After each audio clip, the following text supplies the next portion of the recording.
Welcome all of you to this discussion. Now, I am going to discuss on Indian Council Act 1909,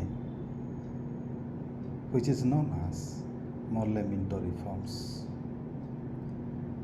The Indian Council Act 1909, which is known as Morley Minto Reforms or Minto-Morley Reforms, was passed by British Parliament in 1909 in an attempt to widen the scope of legislative councils, placate the demands of moderates in Indian National Congress, and to increase the participation of Indians and in governance.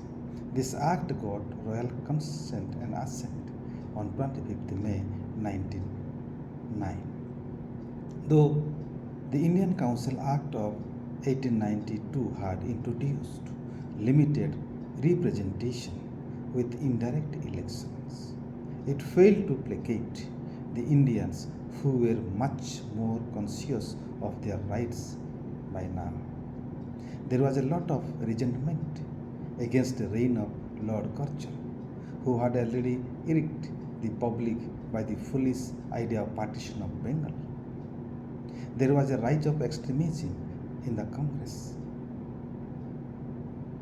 Government on one hand wanted to suppress the extremists, but on other hand wanted to specify the moderates.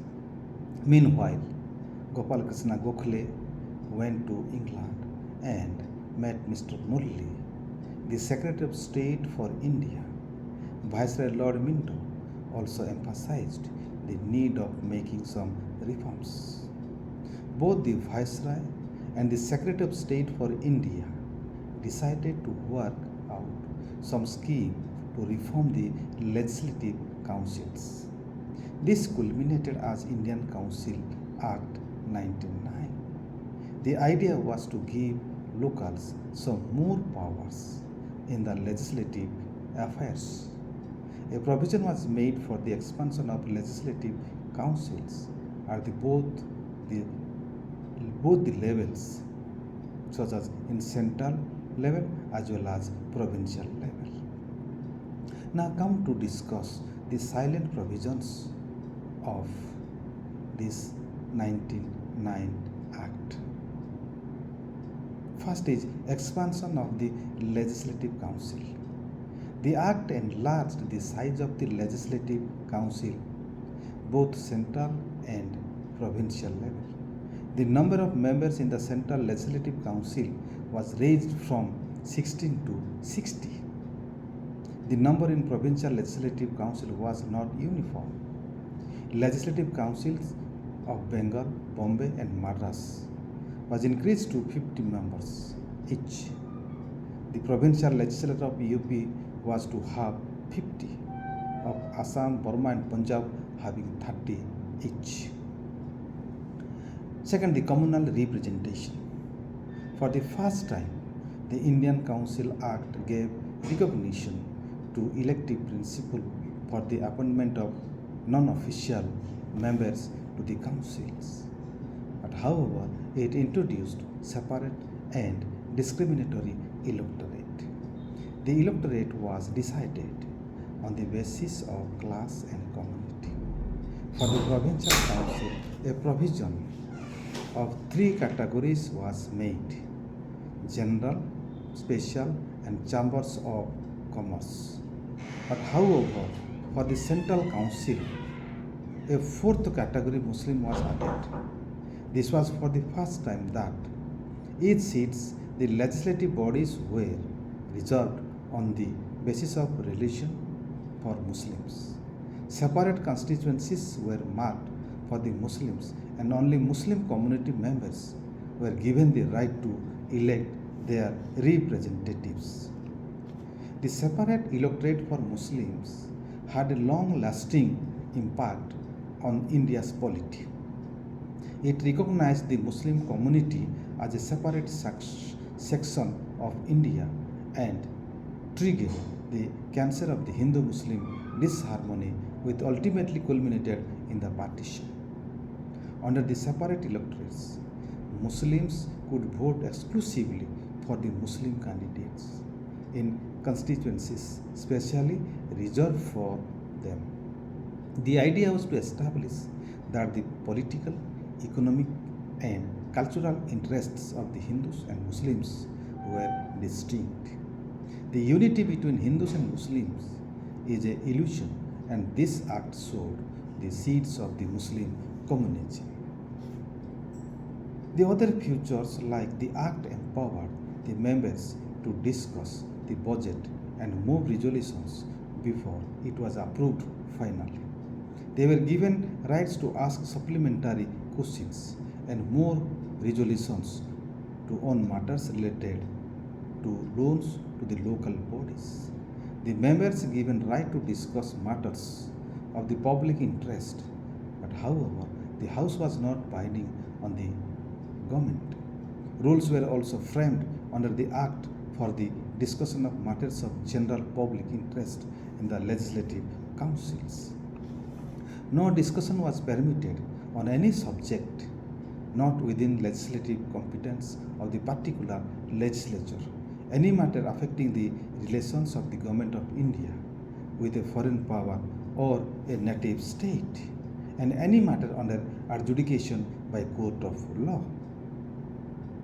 Now we can critically analyze this Act 99. The Minto-Morley reform of 99 could not come up to the expectations of the Indians. What the people of India demanded was that there should be set up a responsible government in the country. But the sacred heart of the reforms of 99 was benevolent despotism. And it was basically a subtle attempt to create a constitutional autocracy. Further, the non-official majority was given in the provincial councils. The practical result was nothing. The non-official majority was nullified by the fact that it included nominated members. There was no real majority of those who represented the people. Now, the reforms of 99 afforded no answer and could afford no answer to the Indian political problem. The real political solution was lying in complete self-rule and accountable governance, but the 99 Act was only a face-saving device. The position of the Governor General remained unchanged, and his veto power remained undiluted, and the Act was successfully maintained relentless constitutional autocracy. Under such circumstances, narrow franchises, indirect elections, limited powers of the legislative councils ushered a complete irresponsible government. The Act rather added new political problem with the introduction of the separate system. The separate electoral system became the course for the country. While the parliamentary reform were introduced, no responsibility was considered. At the same time, there was no connection between the supposed primary voter and the man who sits as his representative on the legislative council. In such a situation, the political participation, awareness, and education remained a distant dream. In a nutshell, it can be said that 99 Act was the shadow rather than the substance. Nevertheless, the Minto-Morley reforms had some of their merits. They mark an important stage in the growth of representative institution and one step ahead towards the responsible association of elected Indians with the administration. Further, it also gave recognition to the elective principle as the basis of the composition of the Legislative Council for the first time. It gave some further avenues to Indians to ventilate their grievances.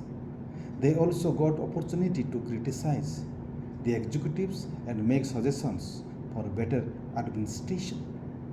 the enlargement of the legislatures, further, the demand of complete Indianization of the legislatures. These are some of the merits of this Indian Act 1909. Thank you for listening me.